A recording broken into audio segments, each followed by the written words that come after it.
Je vous partage souvent sur TikTok des idées de challenge et gameplay pour ne pas s'ennuyer dans les Sims 4, mais j'avoue qu'on oublie trop souvent les nouveaux joueurs pour qui garder un Sims en vie est déjà un challenge en tant que tel. Je vais donc vous partager les conseils que je donnerai à quelqu'un qui débute dans le jeu pour qu'il puisse profiter du jeu sans trop galérer à garder les besoins de ses Sims dans le vert. On va commencer avec une astuce que beaucoup ne connaissent pas, alors que c'est tout simplement la façon la plus efficace de garder les besoins de nos Sims toujours remplis, puisque vous avez simplement à cliquer sur l'icône du besoin pour que le Sims aille le satisfaire de lui-même. Donc si vous débutez et que vous ne savez pas forcément comment répondre aux besoins de vos Sims, ou alors si simplement vous ne savez pas où sont placés les objets sur le terrain, vous aurez juste à utiliser cette astuce pour que le Sims prenne soin de lui-même en totale autonomie. Évidemment, pour que cette astuce fonctionne, il faut que tous les objets nécessaires au bien-être du Sims soient placés sur le terrain au préalable, ce qui nous amène au deuxième conseil que je vais vous partager aujourd'hui. Pour avoir un Sims toujours heureux, il faut que son environnement soit bien aménagé, mais également bien décoré, et surtout très important qu'il reste propre. Pour ça, n'oubliez pas de placer des éviers, lave-vaisselle et poubelles dans vos maisons pour que le Sims puisse nettoyer ses déchets et ainsi rester dans un état d'esprit positif, puisque oui, la saleté va avoir un fort impact sur leur morale. Troisième astuce et pas des moindres, le mobilier que vous allez choisir pour vos Sims aura également un grand impact sur la difficulté de vos parties. Plus vous allez choisir des meubles de mauvaise qualité, plus vous allez avoir du mal à satisfaire les besoins de vos Sims. La barre se remplira beaucoup plus lentement et pendant que vous vous occupez d'un besoin, les autres diminuent, donc c'est un peu un cercle vicieux et c'est souvent pour ça qu'on galère beaucoup dans le jeu.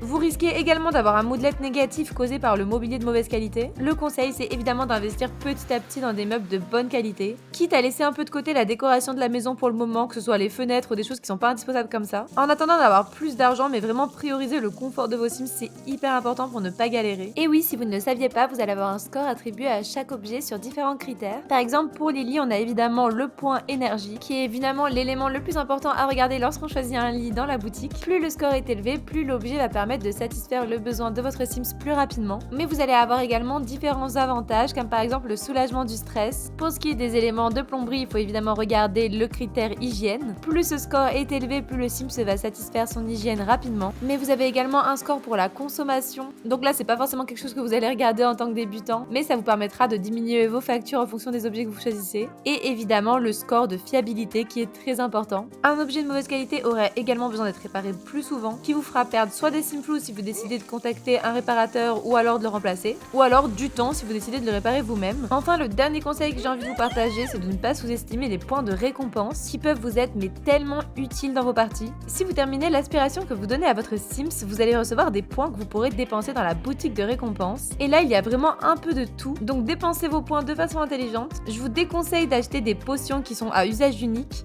mais plutôt d'économiser pour obtenir des récompenses comme par exemple petite mangeuse, vessie d'acier ou encore jamais fatiguée. Comme vous pouvez le voir, peu importe le temps qui passe, l'énergie de ma Simette ne descend plus. Et ça, c'est juste tellement pratique parce que ça permet vraiment de se concentrer sur d'autres objectifs sans avoir à se soucier de ses besoins. J'espère que cette vidéo vous a aidé. N'hésitez pas à me dire en commentaire si vous voulez que j'aborde d'autres thèmes pour les débutants comme celui-ci, comme par exemple les relations entre Sims ou pourquoi pas le développement de leur carrière.